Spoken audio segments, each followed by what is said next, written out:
Hello student, welcome to the botany centre. I am Vikas Kumar. आज हम लोग मादा जनन तंत्र पे बात करेंगे। मादा जनन तंत्र के अंतर्गत कौन कौन सी कोशिकाएं अंग आते हैं, कौन कहाँ पे व्यवस्थित होते हैं, किस कौन सी अंग का क्या कार्य है, सभी के बारे में बात करेंगे और सबकी संरचना भी देखेंगे हम लोग। यानी कि हम लोग आज मादा जनन तंत्र में क्या क्या पढ़ेंगे, किसके अंतर्गत कौन कौन से अंग आते हैं, सभी अंग की संरचना पढ़ेंगे और अंग का स्थान कौन सा अंग कहाँ पर व्यवस्थित है उन पर बात करेंगे और अंत में इनके कार्य पे बात करेंगे कि किस अंग का क्या कार्य है। यानी कि आज मादा जनन तंत्र पे हम लोग बात करने वाले हैं। मादा जनन तंत्र में इन सभी बात करेंगे कि मादा जनन तंत्र के अंतर्गत कौन कौन सी अंग आते हैं, उनकी संरचनाएं क्या है, उनकी स्थान कहाँ पर है और उनका कार्य क्या है। इन सभी पर आज हम लोग बात करेंगे। चलिए पहले बात करते हैं कि मादा जनन तंत्र के अंतर्गत कौन कौन सी अंग आते हैं। मादा जनन तंत्र, मादा जनन तंत्र यानी female reproductive system, female reproductive system.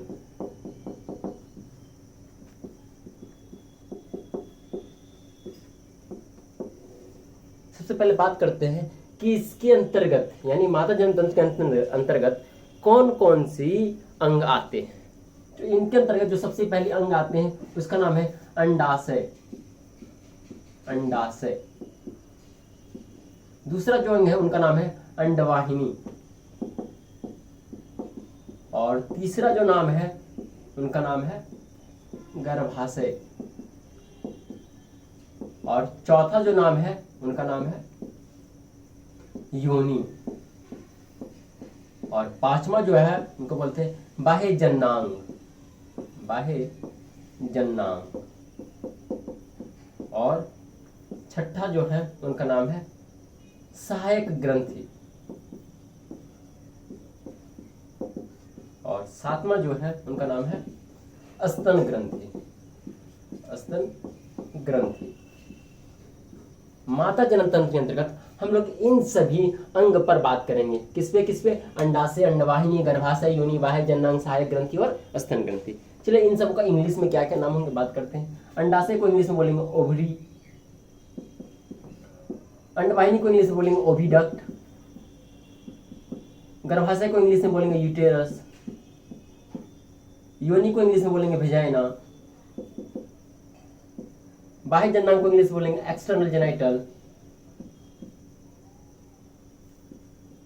Genital और सहायक ग्रंथि को बोलेंगे एसेसरी ग्लैंड,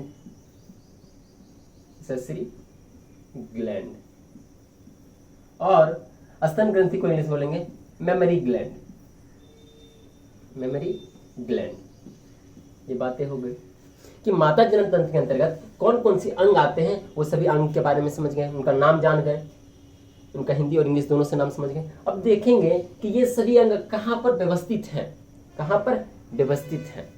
तो मानव शरीर के 3 गुहा होते हैं यानी 3 क्षेत्र होते हैं, 3 क्षेत्र होते हैं शरीर में। कौन कौन से? जो छाती वाला क्षेत्र होते हैं, छाती वाला क्षेत्र को हम लोग बोलते हैं वक्ष क्षेत्र, वक्ष क्षेत्र या वक्ष गुहा दोनों कह सकते हैं। उसके बाद पेट वाला जो क्षेत्र होते हैं उसको हम लोग बोलते हैं उदर गुहा या उदर क्षेत्र, उदर गुहा या फिर उदर क्षेत्र। और पेट के नीचे जो होते हैं कमर वाला रीजन उनको हम लोग बोलते हैं, यानी कह सकते हैं हम लोग ये कमर वाला, उनको हम लोग क्या बोलेंगे? उनको हम लोग बोलेंगे श्रोणि क्षेत्र, श्रोणि क्षेत्र। यानी कि बात करें हमारे शरीर में 3 क्षेत्र होते हैं या 3 गुहा होते हैं। जो छाती वाले क्षेत्र में होते हैं या छाती गुहा जो होते हैं उसको हम लोग बोलते हैं वक्ष क्षेत्र या वक्ष गुहा। इसको इंग्लिश में लोग बोलते हैं थोरेसिस कैविटी या थोरेसिस रीजन। पेट वाले भाग को हम लोग बोलते हैं उदर क्षेत्र या उदर गुहा, इसको इंग्लिश में बोलते हैं एब्डोमिनल कैविटी या एब्डोमिनल रीजन। उसके नीचे कमर वाले जो भाग होते हैं उसको हम लोग बोलते हैं श्रोणि क्षेत्र या फिर पेल्विस रीजन या फिर इंग्लिश में बोल सकते हैं श्रोणि गुहा, पेल्विस कैविटी। तो हमारे शरीर के ये 3 भाग हो गए, 3 क्षेत्र हो गए। तो तो ये सभी अंग कहाँ पर व्यवस्थित है ये जानना है। ये हमारे समझाने का मतलब ये इसलिए था क्योंकि ये समझाएंगे ये सभी अंग कहाँ पर व्यवस्थित है, तो आप समझ पाए वक्ष क्षेत्र, उदर क्षेत्र और श्रोणी क्षेत्र, यानी वक्ष गुहा, उदर गुहा और श्रोणी गुहा के बारे में आप समझ गए किस भाग को कहाँ बोलेंगे। यानी कि छाती वाले क्षेत्र में जो भी अंग कोशिकांग होंगे वहां पर जो खाली जगह होंगे उस खाली जगह को हम लोग बोलेंगे वक्ष गुहा, और पेट वाला क्षेत्र में जो खाली जगह होंगे उसको हम लोग बोलेंगे उदर गुहा, और पेट के नीचे जो खाली वाले क्षेत्र होंगे उसको हम लोग क्या बोलेंगे श्रोणी गुहा। समझ पा रहे हैं? तो बात करेंगे ये सभी जो अंग है ये कहाँ पर व्यवस्थित है, किस रीजन में व्यवस्थित है। तो देखिए मैक्सिमम यानी कि ज्यादातर जो कोशिका ये जनन अंग है ये सभी जो है श्रोणी क्षेत्र में पाए जाते हैं। कहाँ पाए जाते हैं? श्रोणी क्षेत्र में। यानी कि आपका अंडाशय, अंडवाहिनी से लेकर के ये पूरी कह सकते हैं यहाँ तक सहायक ग्रंथि तक, अंडाशय, अंडवाहिनी, गर्भाशय, योनि, बाह्य जनन, सहायक ग्रंथि, ये सभी जो है कहाँ पर पाए जाते हैं? ये सब वक्ष क्षेत्र में पाए जाते हैं, या वक्ष गुहा कह सकते हैं आप, वक्ष क्षेत्र या वक्ष गुहा। इंग्लिश में इसको बोलेंगे थोरेसिस रीजन, थोरेसिस रीजन या फिर थोरेसिस कैविटी।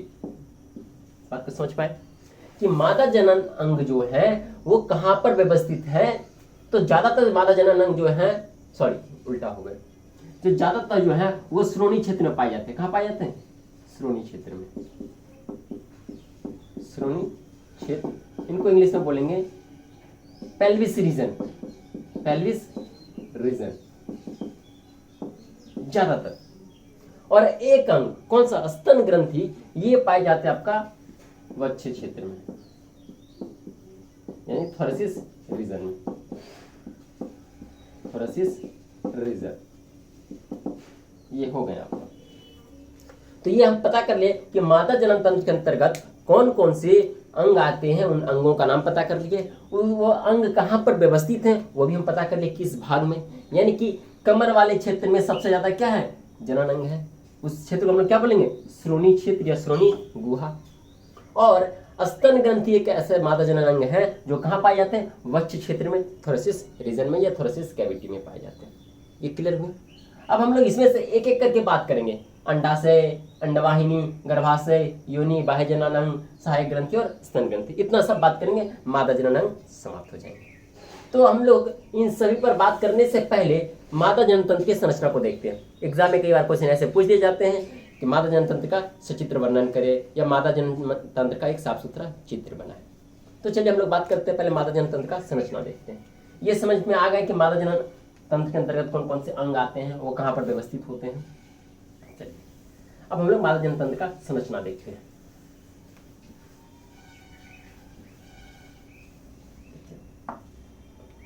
मादा जनन तंत्र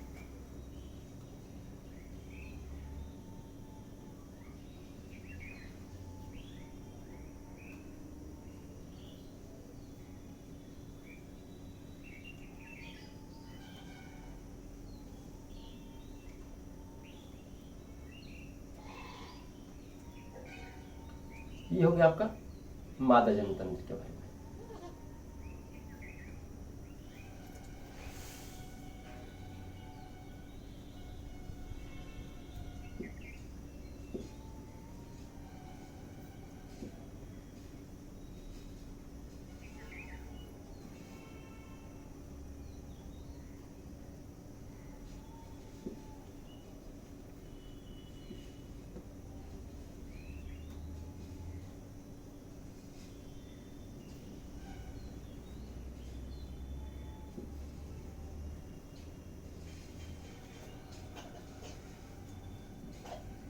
मादा जनन तंत्र के अंतर्गत सारे अंग के बारे में हम लोग बात करेंगे, उसका संरचना देख रहे हैं, कौन कहां पर क्या व्यवस्थित है।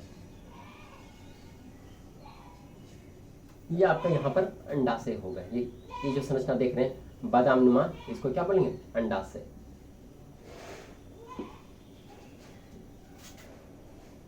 अंडाशय से ये इस तरह से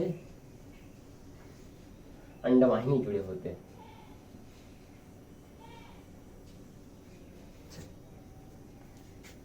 अंडवाहिनी में एक नली होंगे, ये नली होगा। अब देखिए इसमें हम एक एक का नाम समझते हैं, कौन सा किनका क्या नाम है। देखिए ये जो देख रहे हैं ना बादाम नुमा संरचना, दोनों तरफ, एक ये और एक ये, यानी कि दो रीजन, ये वाला, एक ये वाली और दूसरा ये वाला। ये जो दो संरचना है, इन संरचना को हम लोग बोलेंगे अंडाशय। क्या बोलेंगे? अंडाशय। चलिए समझ पाए अंडाशय। अब देखिए दूसरा, ये संरचना देखें ना, यहां से यहां तक, फिर इधर से यहां तक, ये जो दोनों संरचना हो गए, इसको हम लोग बोलेंगे अंडवाहिनी। अंडवाहिनी, समझ पाए इस बात को? अंडवाहिनी किसको बोलेंगे? अब देखिए अंडवाहिनी के बाद ये वाले क्षेत्र यूट्रस कहलाएंगे, यानी ये पूरा क्या कहलाएंगे? यूट्रस। और यूट्रस का जो सबसे निचला भाग होता है ना, ये वाला जो फुला हुआ दिख रहा है, इसको हम लोग बोलते हैं सर्विक्स। हिंदी में इसको बोलते हैं हम लोग ग्रीवा। क्लियर ये बात? ये जो देख रहे हैं ना, इसको हम लोग बोलेंगे योनि। हो गए। ये हो गया आपका मादा जनन तंत्र का संरचना। क्या क्या इसमें देखे हम लोग? अंडाशय दिख रहे हैं, अंडवाहिनी दिख रहे हैं, गर्भाशय दिख रहे हैं, ये पूरा गर्भाशय का सबसे निचला भाग सर्विक्स, ग्रीवा दिखाई दे रहे हैं, और उसके नीचे योनि दिखाई दे रहे हैं। ये हो गया आपका मादा जनन तंत्र का संरचना। अब देखिए गर्भाशय का कई चित्र आप देखेंगे, इसमें और भी बहुत सारे नाम लिखे रहते हैं। यहाँ पर एक छिद्र होते हैं, ये दूसरा छिद्र होते हैं, इसको बोलते हैं आंतरिक छिद्र, इसको बोलते हैं बाह्य छिद्र। और ये गर्भाशय 3 दीवार से घिरे होते हैं। तभी हम लोग इस पर बात नहीं करते गर्भाशय का 3 दीवार कौन कौन से हैं, बस हम लोग अभी संरचना देख रहे हैं। अगर आपको जानना है गर्भाशय की कौन दीवार कौन कौन से हैं, ये जो देख रहे हैं ना, ये वाली, यहाँ पे इसको हम ये पेंट कर दें। इस डायग्राम को हम, इस लाइन को बोलेंगे हम लोग बाह्य स्तर। बाह्य स्तर, इसको हम लोग इंग्लिश में बोलेंगे पेरीमेट्रियम। पेरीमेट्रियम। इसके बाद ये वाला संरचना, ये वाला, इसको हम लोग बोलेंगे, इसको हम लोग बोलेंगे मायोमेट्रियम, मध्य स्तर। मायोमेट्रियम, मध्य स्तर। हो गए। अब ये देखिए ये वाला आंतरिक स्तर, इसको क्या बोलेंगे? अंत स्तर। अंत स्तर, इंग्लिश में बोलेंगे एंडोमेट्रियम। एंडोमेट्रियम, ये हो गए। तो देखिए इसमें क्या क्या आपको दिखाई दे रहे हैं? अंडाशय दिखाई दे रहे हैं, अंडवाहिनी दिखाई दे रहे हैं, गर्भाशय दिखाई दे रहे हैं, गर्भाशय का सबसे निचला भाग सर्विक्स दिखाई दे रहे, ग्रीवा, और उसके नीचे योनि दिखाई दे रहे। और ये गर्भाशय का 3 दीवार होते हैं। बाह्य दीवार, बाह्य स्तर को हम बोलते हैं पेरीमेट्रियम, मध्य वाले को बोलते हैं मायोमेट्रियम, और अंदर वाले को बोलते हैं एंडोमेट्रियम। समझ पा रहे? इसको हम लोग बोलते हैं, यहाँ जो देख रहे छिद्र एक दिख रहे हैं, इसको हम लोग बोलेंगे इंटरनल ऑस। इंटरनल ऑस, और इसको बोलेंगे हम लोग एक्सटर्नल ऑस। एक्सटर्नल ऑस। ये हो गए मादा जनन तंत्र की संरचना। क्लियर यहाँ तक कि मादा जनन तंत्र की संरचना कैसे होती है, इसमें कौन कौन सी अंग हमको दिखाई दे रहे हैं। अब हम लोग जो है एक एक अंग के बारे में अध्ययन करेंगे। तो सबसे पहले जिस अंग के बारे में अध्ययन करेंगे उनका नाम है अंडाशय। अंडाशय पर बात करेंगे, फिर जो है अंडवाहिनी पर बात करेंगे, फिर गर्भाशय पर बात करेंगे, फिर लास्ट में योनि पे बात करेंगे। यानी कि ये संरचना कंप्लीट हो जाएंगे। उसके बाद हम लोग बात करेंगे बाह्य जननांग, फिर सहायक ग्रंथि, स्तन ग्रंथि। इस तरह से मादा जनन तंत्र समाप्त हो जाएंगे। तो चलिए अब एक एक करके हम लोग समझते हैं। सबसे पहले किससे बात करेंगे? अंडाशय के बारे में। यहाँ तक स्ट्रक्चर क्लियर हो गए?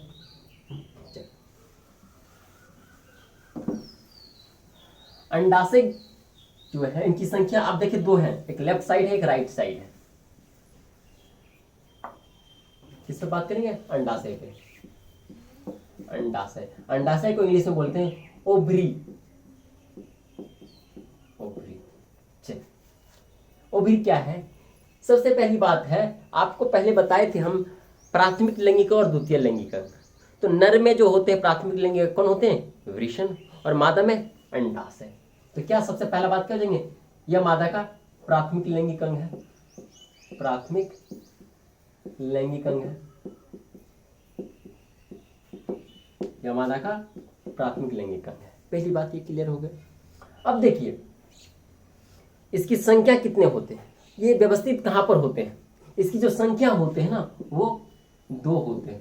संख्या कितनी होती है, 2।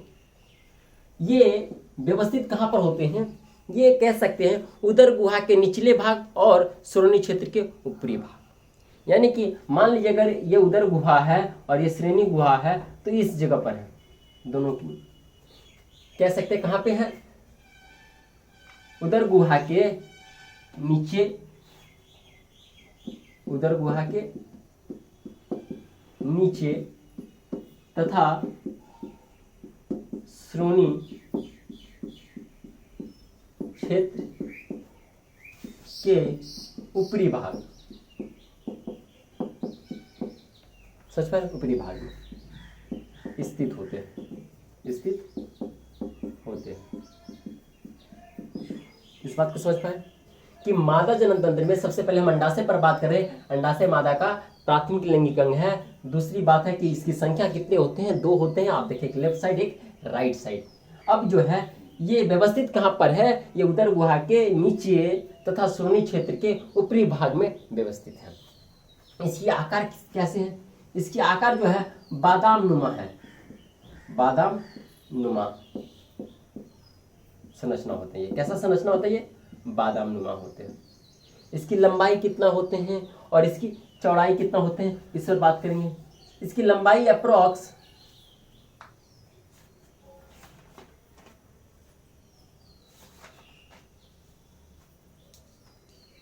इसकी लंबाई जो अप्रोक्स होते हैं वो 2 से लेकर के 4 सेंटीमीटर तथा चौड़ाई, ये हो गया इनका लंबाई।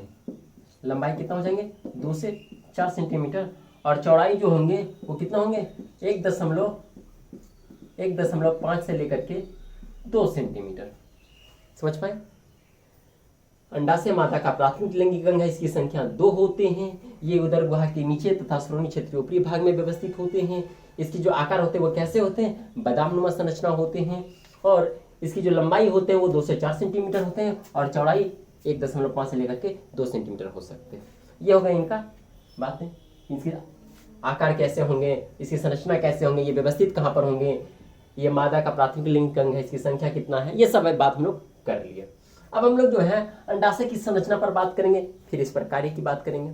पहले हमने समझ लिया अंडाशय के बारे में, अंडाशय कहाँ व्यवस्थित है ये भी समझ लिए। अब अंडाशय की संरचना देखेंगे और इसकी कार्य को देखेंगे।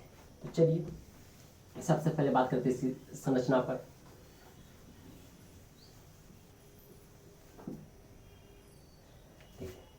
अंडाशय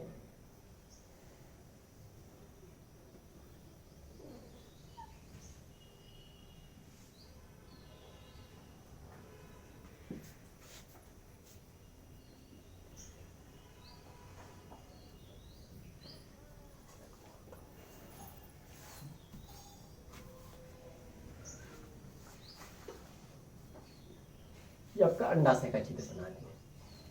देखिए मान लेते हैं, अब एग्जैक्ट ऐसे नहीं होंगे, बस इसी के सिमिलर होंगे।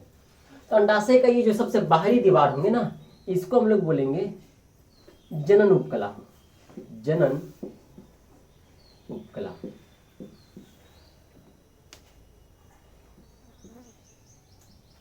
ये हो गया आपका जनन उपकला, सबसे बाहरी परत।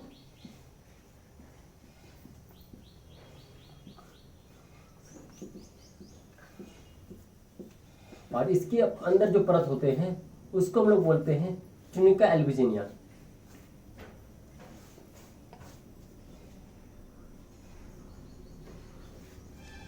ये हो गया आपका क्या, जनन उपकला। अब इस जनन उपकला के अंदर जो है एक परत होंगे जिसको हम लोग बोलेंगे, इसको थोड़ा सा और ये ब्रॉड कर देते हैं।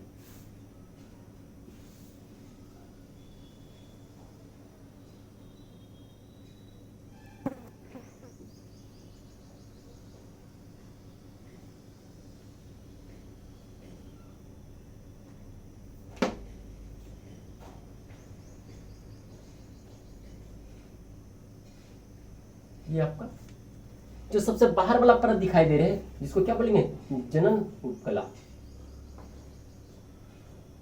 इंग्लिश में इसको बोलेंगे जर्माइनल एपिथेलियम, और इसके अंदर जो परत होंगे उसका नाम होंगे ट्यूनिका एल्बुजिनिया। इसको इंग्लिश में क्या बोलेंगे? जर्माइनल एपिथेलियम, जर्माइनल एपिथेलियम। समझ पाए इस बात को? दूसरा, ये जो अंदर वाला जो रेड लाइनिंग दिख रहा है ना, ये जो परत है इसका नाम है ट्यूनिका एल्बुजिनिया, श्वेत कंचुक, श्वेत कंचुक इंग्लिश में बोलते हैं ट्यूनिका एल्बुजिनिया, एल्बुजिनिया। समझ पाए? यानी कि अंडाशय का जो सबसे बाहरी परत है उस परत का नाम क्या है? जर्माइनल एपिथेलियम, जनन उपकला। उसके बाद जो अंदर एक परत है जिसका नाम है श्वेत कंचुक ट्यूनिका एल्बुजिनिया। अब देखिए इसके अंदर एक कैविटी, एक खाली गुहा दिखाई दे रहे हैं। इस खाली गुहा को बोलेंगे ओवेरियन स्ट्रोमा, ओवेरियन स्ट्रोमा,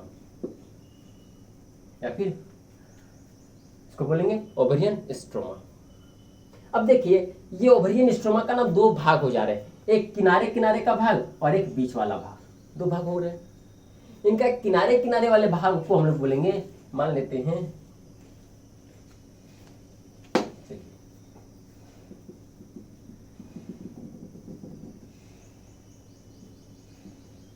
ये देख रहे हैं ना, ये किनारे वाला भाग, ये इस किनारे किनारे वाले भाग को हम लोग बोलेंगे कॉर्टेक्स।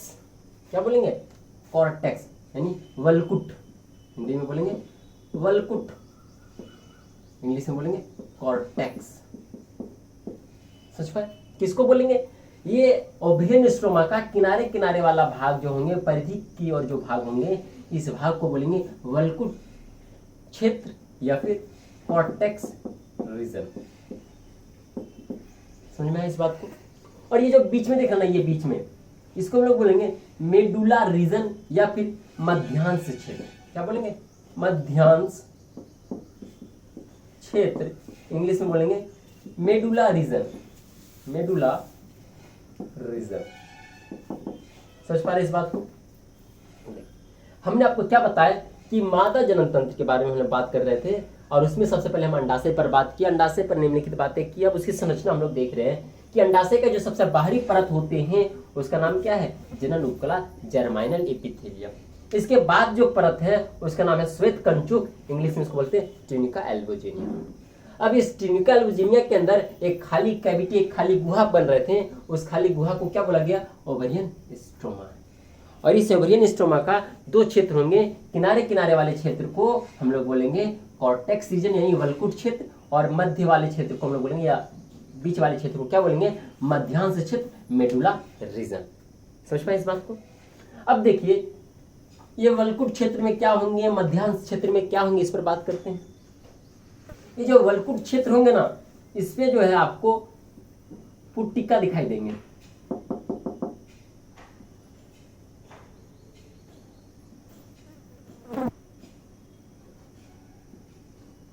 इसमें आपको पुट्टिका दिखाई देंगे।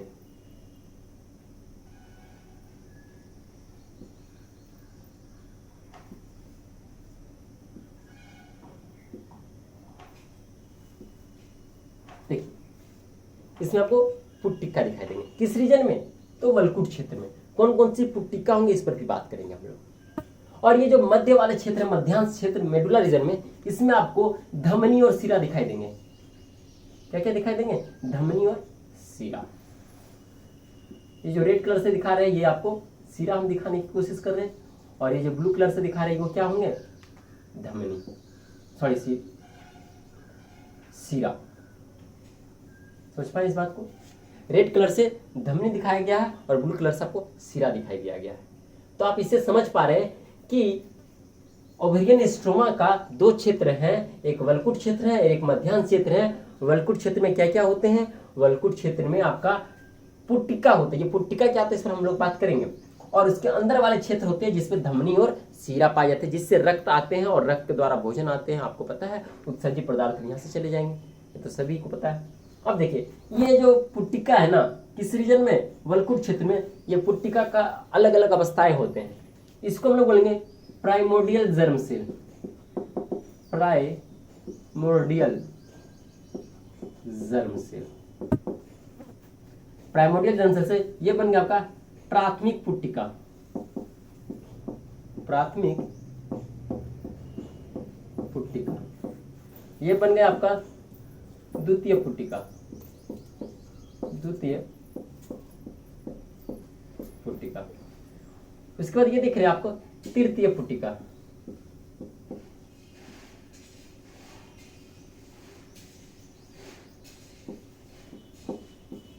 तृतीय पुट्टिका।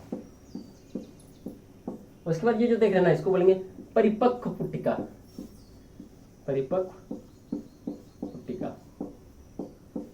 परिपक्व पुट्टिका के बाद इसमें क्या होंगे आपका, इसके अंदर जो द्वितीय अंड कोशिका होते हैं ना, वो बाहर निकल जाते हैं और इस क्रिया को हम बोलते हैं अंडोत्सर्ग, ओव्यूलेशन। इस पर आगे बात करेंगे।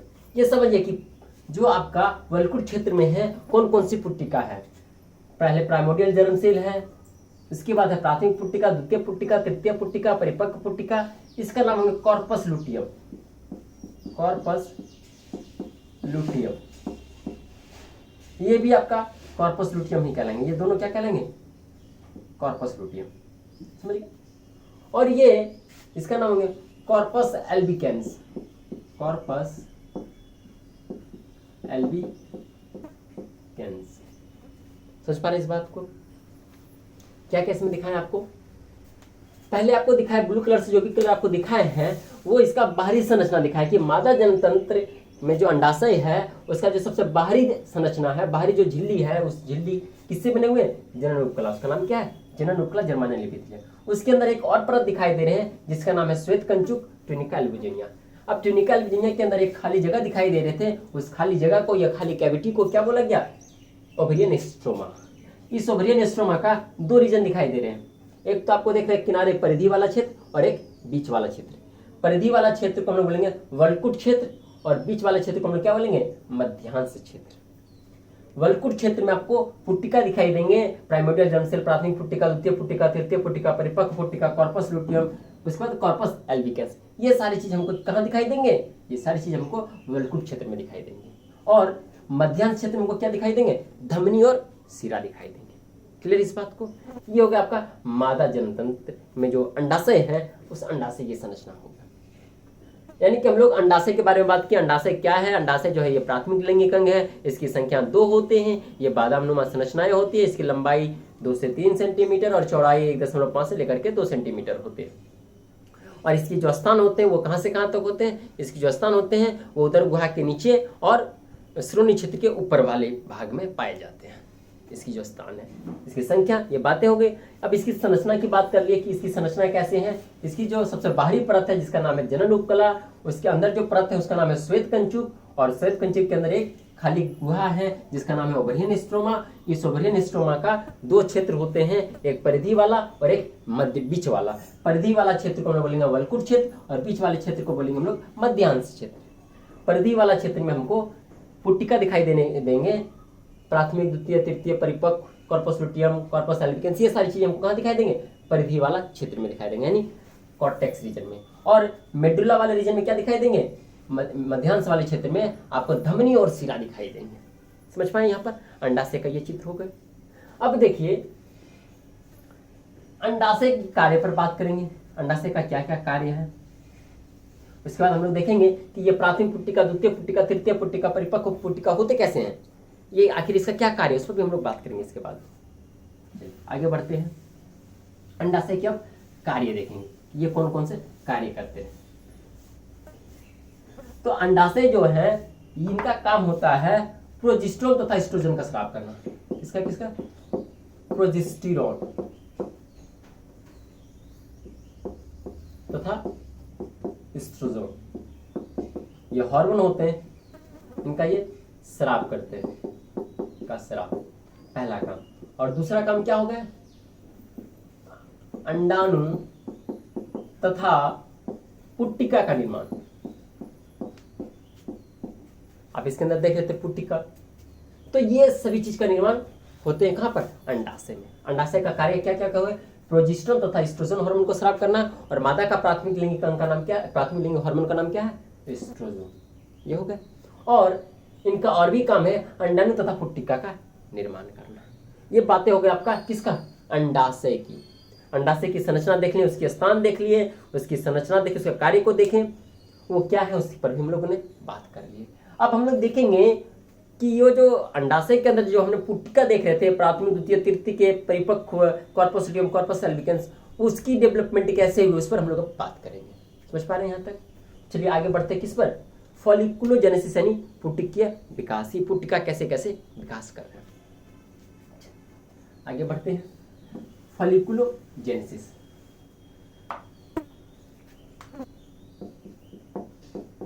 फॉलिकुलोजेनेसिस हिंदी में इसको बोलेंगे पुट्टिकीय विकास।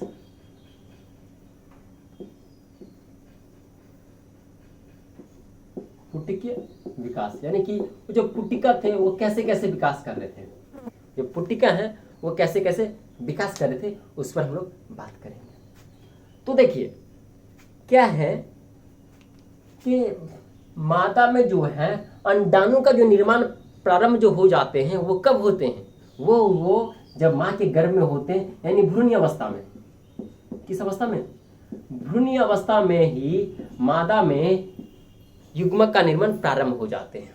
यानी कि युग्मक का जो प्रथम अवस्था होते हैं वो सारा का सारा युग्मक बन करके तैयार हो जाते हैं। कब, जब वो भ्रूण अवस्था में होते हैं, तीसरे मंथ में, यानी कि भ्रूण विकास का तीसरे महीना या कह सकते हैं प्रेगनेंसी का तीसरे महीना में, जब बच्ची जो बालिका होते हैं वो अपने माँ के गर्भ में होते हैं, तभी उसके अंडाशय में क्या होते हैं कि अंडाणु का प्रथम अवस्था यानी कि प्राथमिक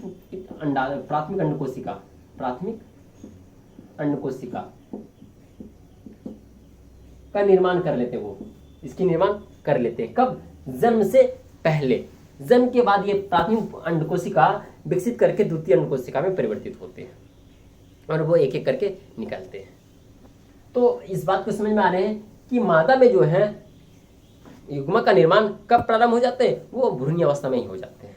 लेकिन वो आधा जब प्राथमिक पुट्टी अंडकोशिका तक बनते हैं और फिर उस शिशु का जन्म होते हैं, तब वो जो है ये प्राथमिक अंडकोशिका में ही रुक जाते हैं, फिर आगे वो डेवलप करते हैं द्वितीय अंडकोशिका में, और फिर वो अंडोत्सर्ग क्रिया के द्वारा बाहर निकल जाते हैं अंडाशय से और शुक्राणु से जाकर के निषेचन कर लेते हैं। समझ पाए? तो इस पर बात करेंगे। सबसे पहले बात करेंगे कि ये फॉलिकुलोजेनेसिस का मीनिंग क्या होते हैं। फॉलिकुलोजेनेसिस का मीनिंग क्या होते हैं, तो सीधा कह सकते हैं पुट्टिका की विकास की प्रक्रिया को या क्रिया को क्या कहेंगे, फॉलिकुलोजेनेसिस या पुट्टिकीय विकास।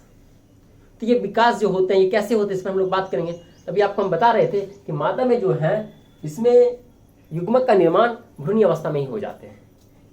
होते क्या है, जब प्रेगनेंसी के या गर्भावस्था के तीसरे या चौथे माह होते हैं, तीसरे या चौथे माह में क्या होते हैं, आप देखें अंडाशय का जनन उपकला को देखें, वो जनन उपकला की कोशिका टूट करके आ जाते हैं ओवेरियन स्ट्रोमा में। किसमें आ जाते हैं, ओवेरियन स्ट्रोमा में आ जाते हैं। कौन सा, तो जर्माइनल एपिथेलियम का सेल, जर्माइनल एपिथेलियम का जो सेल है वो टूट करके कहाँ जाते हैं, ओवेरियन स्ट्रोमा में आ जाते हैं। अब ये ओवेरियन स्ट्रोमा में जब आते हैं तब ये बदल जाते हैं जर्माइनल एपिथेलियम का सेल, किसमें, प्राइमोर्डियल जर्म सेल में, प्राइमोर्डियल जर्म सेल में बदल जाते हैं। देखिए क्या हुए, जब भ्रूण विकास के तीसरे या चौथे माह थे तभी ये जर्माइनल एपिथेलियम का जो लेयर थे उसका कुछ कोशिका टूट करके ओवेरियन स्ट्रोमा में आ गए, और जब वो ओवेरियन स्ट्रोमा में आए तो वो कोशिका बदल गए किसमें, प्राइमोर्डियल जर्म सेल में। ये प्राइमोर्डियल जर्म सेल जो है बदल जाते हैं प्राथमिक पुट्टिका में, यानी कि प्राइमरी oocyte में, प्राइमरी oocyte में, जिसको हम लोग बोलेंगे प्राथमिक अंड कोशिका, बदल गए। यहां तक क्लियर हुए। ये यहां तक जो डेवलपमेंट होते हैं ना मादा में, ये भ्रूण अवस्था तक ही हो जाते हैं। जब हम लोग अंडजेनेसिस या कह सकते हैं क्या ओवोजेनेसिस पर बात करेंगे तो देखेंगे कि कब कौन कौन से विकास हो रहे हैं। यहाँ पर हम लोग बस फॉलिकुलोजेनेसिस पर बात करेंगे कि पुट्टिका का कैसे कैसे विकास हुआ। तो जर्माइनल एपिथेलियम का सेल टूट करके ओवेरियन स्ट्रोमा में आए, ओवेरियन स्ट्रोमा में जाकर के वो बदल गए प्राइमोर्डियल जर्म सेल में, और प्राइमोर्डियल जर्म सेल से वो बदल गए प्राथमिक अंड कोशिका में। प्राथमिक oocyte में। अब ये प्राथमिक oocytes क्या होंगे, प्राथमिक oocyte क्या होंगे, ये प्राथमिक oocyte एक कोशिका, मान लेते हैं ये प्राथमिक oocyte है, ये क्या है, प्राथमिक oocyte है या प्राइमरी oocyte है। ये प्राइमरी oocyte एक परत से घिर जाते हैं जिसका नाम है ग्रेनुलोसा। ये मान लेते हैं क्या, प्राथमिक oocyte है, ये एक परत से घिर गए, इस परत का नाम है ग्रेनुलोसा सेल। क्या नाम है, ग्रेनुलोसा, ग्रेनुलोसा सेल का नाम। ये गिर जाते हैं ग्रेनुलोसा सेल से और ये बदल जाते हैं प्राइमरी oocyte से प्राथमिक पुट्टिका पे, यानी प्राइमरी फॉलिकल में। पीएफ लिख देते हैं शॉर्ट में, समझ पा रहे इस बात को। प्राइमरी oocyte जब एक कोशिकीय परत ग्रेनुलोसा सेल से घिर जाते हैं तो बदल जाते हैं प्राइमरी फॉलिकल में, और ये ग्रेनुलोसा सेल क्या करते हैं, ये प्राथमिक oocyte को पोषण प्रदान करते हैं। क्या प्रदान करते हैं, पोषण, ताकि ये द्वितीय अंड कोशिका में परिवर्तित हो सके। समझ पाए प्राथमिक पुट्टिका कैसे डेवलप की है। अब ये प्राथमिक पुट्टिका में क्या होंगे, ये तो प्राथमिक अंड कोशिका रहेंगे ही रहेंगे, इसके चारों तरफ ग्रेनुलोसा सेल भी रहेंगे, इसकी जो संख्या होंगे वो बढ़ जाएंगे। जैसे यहाँ पर एक ही परत दिख रहे हैं, यहाँ पर आपको ग्रेनुलोसा सेल का 2 परत दिखाई देंगे। देखते हैं, ये हो गया आपका ग्रेनुलोसा सेल, यानी कि ग्रेनुलोसा सेल की जो संख्या है वो बढ़ गए, और इसके साथ साथ इसमें एक और नया परत बन जाते हैं, एक और नया परत बन जाते हैं जिसका नाम होंगे थीका सेल या थीका लेयर। देखिए क्या बन गए, थीका लेयर। समझ पाए, ये हो गया आपका थीका और ये हो गया आपका ग्रेनुलोसा और ये हो गया आपका प्राइमरी oocyte। और ये अब जो संरचना बन गए, इस संरचना को बोल देंगे सेकेंडरी फॉलिकल। सेकेंडरी फॉलिकल समझ रहे कैसे कैसे डेवलप कर रहे, देखिए प्राइमरी oocyte ग्रेनुलोसा सेल के परत से घिर गए और इसका नाम हो गया प्राथमिक पुट्टिका। ये ग्रेनुलोसा सेल का काम ये है कि ये प्राथमिक अंड कोशिका को पोषण प्रदान करेंगे ताकि ये बदल जाए द्वितीय अंड कोशिका में। अब देखिए आगे बढ़ते हैं, क्या है ये देख रहे हैं, द्वितीय प्राथमिक अंड कोशिका है, इसके चारों तरफ ग्रेनुलोसा सेल भी हैं, इसकी संख्या में थोड़ा वृद्धि हो गए और साथ ही साथ उसके बाहर एक और नया परत बन गए जिसका नाम है थीका लेयर या थीका परत, और ग्रेनुलोसा सेल दोनों हैं ही, यानी कि 2 परत अब हमको दिखाई देने लगे। अब इसका इस अवस्था क्या बोल देंगे, सेकेंडरी फॉलिकल या द्वितीय पुट्टिका। अब द्वितीय से तृतीय बदलेंगे, कैसे बदलेंगे, देखिए ये जो प्राथमिक अंड कोशिका है या प्राइमरी oocyte जो है, ये अपने आप को परिवर्तित कर लेंगे सेकेंडरी oocyte में। किसमें परिवर्तित कर लेंगे, सेकेंडरी oocyte में। अब ये सेकेंडरी oocyte में जैसे ही परिवर्तित होंगे तो इसके चारों तरफ एक नया परत ये खुद बना लेंगे अपने चारों तरफ। ये एक नया परत बना लिए अपने चारों तरफ। इस परत का नाम हो जाएंगे जोना पेलुसिडा। क्या नाम होंगे, जोना पेलुसिडा। और इसके बाहर वो ग्रेनुलोसा जो परत है वो तो रहेंगे ही रहेंगे। चलिए अब ग्रेनुलोसा को थोड़ा हम रेड से दिखा देते हैं, यहाँ पर चलिए ब्लू से दिखाते हैं। ये हो गया आपका ग्रेनुलोसा।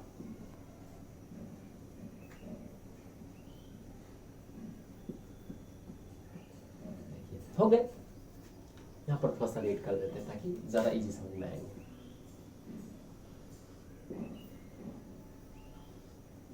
हो गए, पहले आपको दिखे द्वितीय अंड कोशिका, प्राथमिक अंड कोशिका द्वितीय अंड कोशिका में बदल गए और वो अपने चारों तरफ जैसे द्वितीय अंड कोशिका में बदले, अपने चारों तरफ क्या किए, क्या बना लिए, अपने चारों तरफ जो है वो बना लिए किसको, जोना पेलुसिडा को। जैसे ये जोना पेलुसिडा बने तो उसके बाहर तो थे ही, क्या थे, ग्रेनुलोसा सेल। वो ग्रेनुलोसा सेल दिख रहे हैं। अब ग्रेनुलोसा सेल के बाहर क्या है, एक थीका सेल है। अब यहां पर एक और परिवर्तन आ जाते हैं। क्या परिवर्तन आ जाते हैं, ये थीका सेल और ग्रेनुलोसा सेल के बीच में एक खाली जगह बन जाते हैं, एक कैविटी बन जाते हैं इस तरह से।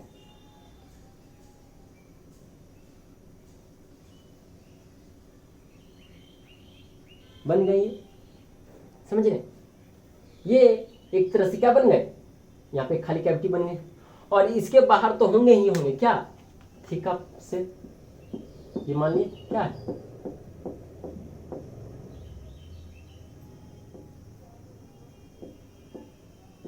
थीका सेल है। समझ गए?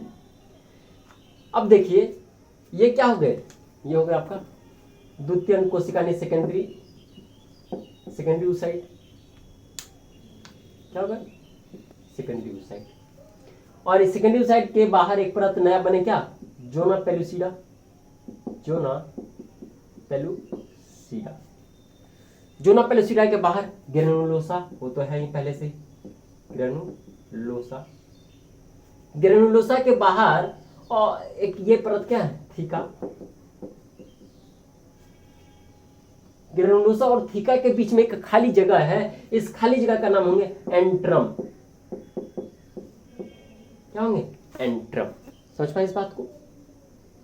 देखिए हम लोगों ने यहां पर देखे सबसे पहले कि जर्माइनल इपिथेलियम जनरूकुला की जो कोशिका है वो टूट करके कहां गए, ओवरियन स्ट्रोमा में।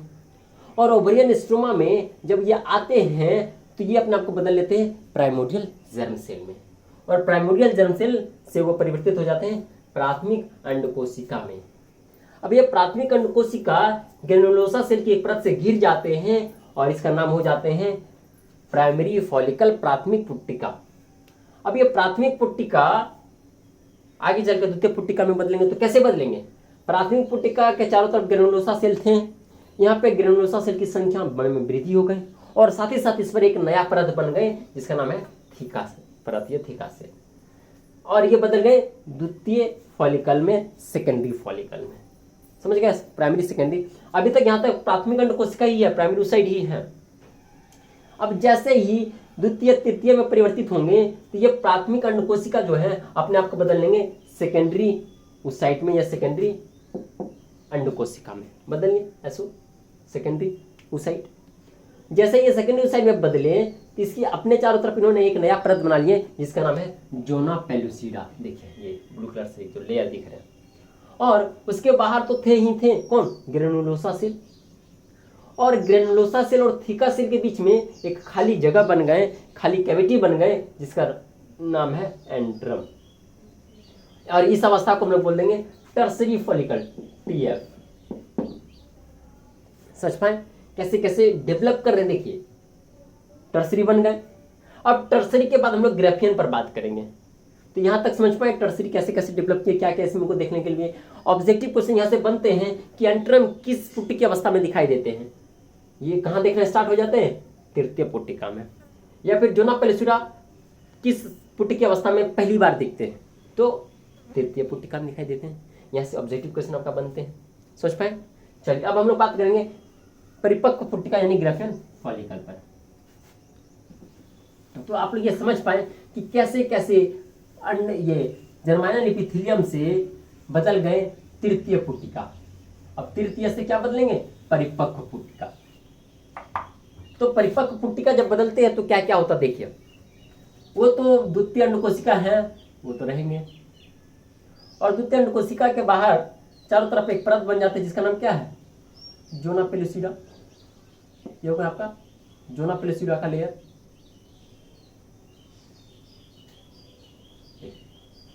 एग्जाम में ये क्वेश्चन आए भी हैं आपका जैक बोर्ड में कि जो है परिपक्व पुट्टिका का चित्र बनाए, तो आप इस चित्र को बना देंगे।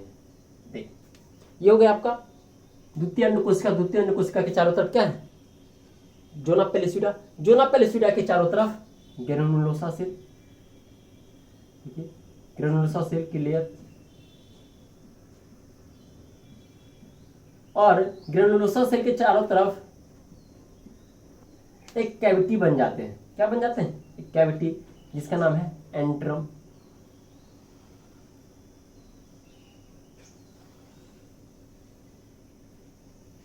बन गई एक कैविटी, और इस कैविटी के बाहर तो एक है ही क्या, थीका सेल। अब थीका सेल यहां पर वृद्धि कर जाती है। यहां पर थीका सेल का एक ही परत दिख रहे थे हमको तृतीय में, लेकिन परिपक्व में दो परत दिखाई देंगे, एक ये दूसरा।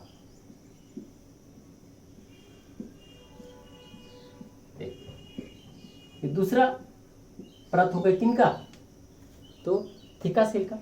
देखिए ये बाहर वालों को बोलेंगे एक्सटर्नल थीका, एक्सटर्नल थीका, अंदर वाले को बोलेंगे इंटरनल थीका, और इस थीका के बीच में ये जो कैविटी दिखे ना, इस कैविटी को बोलेंगे एंट्रम। क्लियर। अब जो है एंट्रम के अंदर ये क्या दिख रहे हैं, ग्रेनुलोसा सेल, ग्रेनुलोसा। उसके बाद ये क्या है, जोना पेलुसिडा, जोना पेलुसिडा, और ये सेकेंडरी oocyte, सेकेंडरी oocyte। और इस स्ट्रक्चर का नाम क्या हो गया, ग्राफियन फॉलिकल यानी परिपक्व पुटिका, ग्राफियन फॉलिकल हिंदी में क्या बोलेंगे, परिपक्व पुटिका। अगर एग्जाम में ये क्वेश्चन आते हैं परिपक्व पुटिका का चित्र बनाए तो इस चित्र को बनाएंगे और इतना इसमें नाम दर्शाएंगे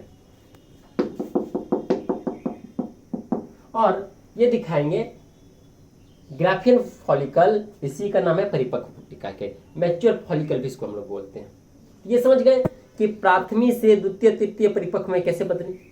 अब जब परिपक्व पुटिका में बदल जाते हैं तब क्या होते हैं कि ये द्वितीय अंड कोशिका होते हैं ना, इससे बाहर निकल जाते हैं। ये किससे, परिपक्व पुटिका से द्वितीय अंड कोशिका बाहर निकल जाते हैं। इस क्रिया को बोलते हैं अंडोत्सर्ग। क्या बोलते हैं, अंडोत्सर्ग,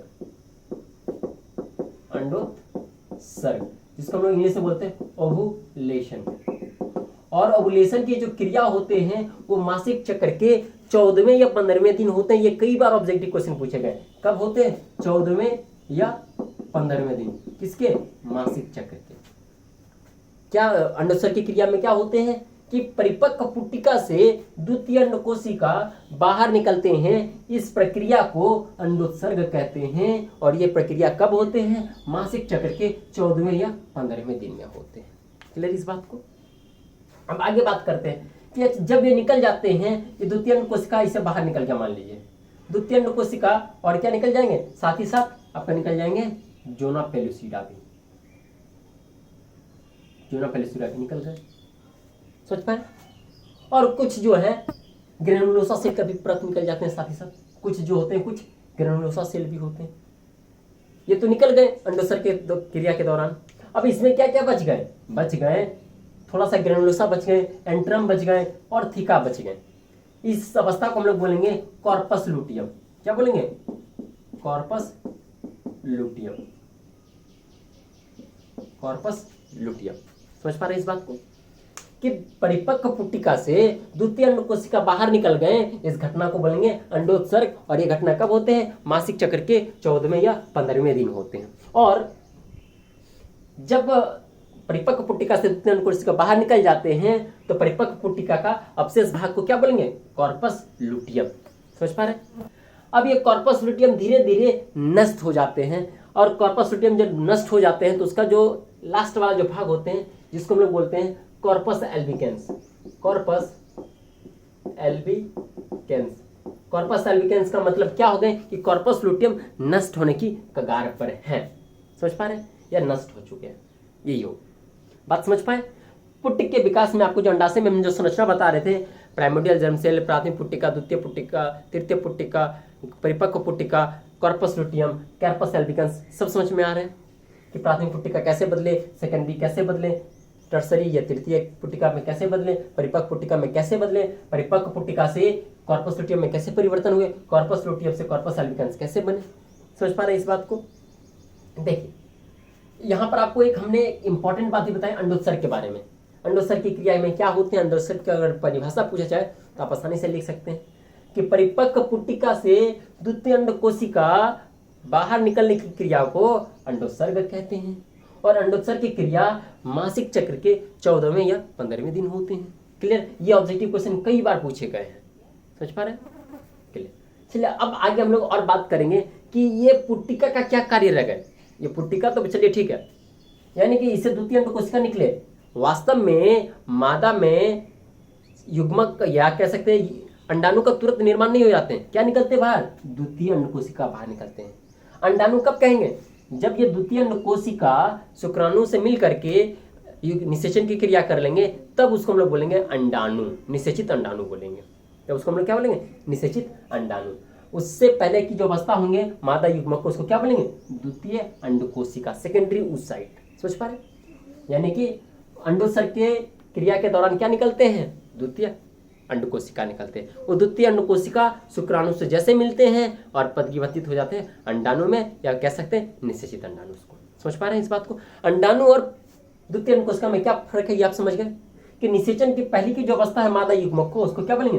द्वितीय अंड कोशिका। निषेचन के बाद की जो अवस्था होंगे मादा युग्मक उसको क्या बोलेंगे?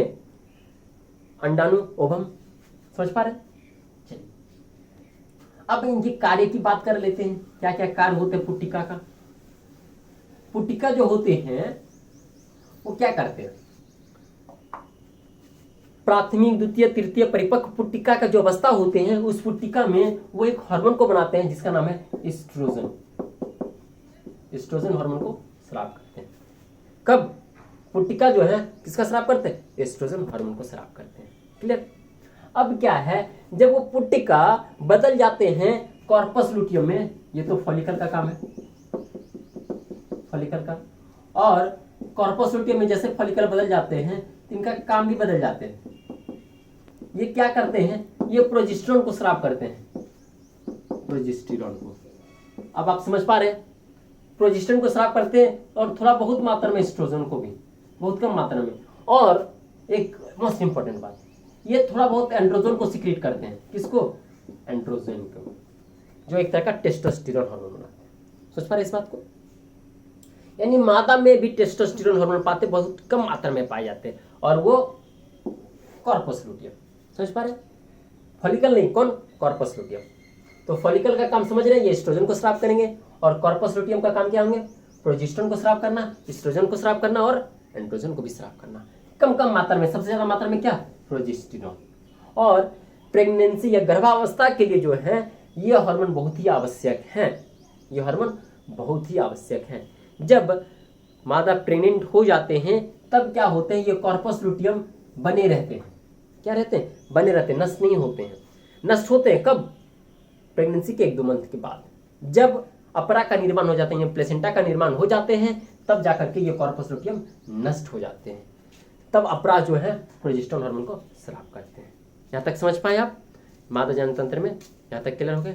चलिए अब आगे हम लोग नेक्स्ट जो है नेक्स्ट वीडियो में क्या बात करेंगे? उसमें हम लोग बात करेंगे अंडवाहिनी पर, ओविडक्ट पर बात करेंगे। ओविडक्ट के बाद हम लोग यूटेरस पर बात करेंगे, और उसके बाद वेजाइना।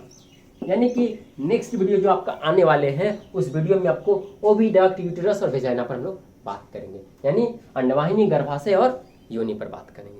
यहाँ तक क्लियर हो गए? और जिनको नोट्स चाहिए हमारे डिस्क्रिप्शन में मेरा मोबाइल नंबर होंगे, वो कॉल करके हमसे इनका जो है नोट्स मांग लेंगे। चलिए आज का वीडियो यहीं पर समाप्त करते हैं। नेक्स्ट डे हम लोग बात करेंगे ओविडक्ट, यूटेरस और वेजाइना पर।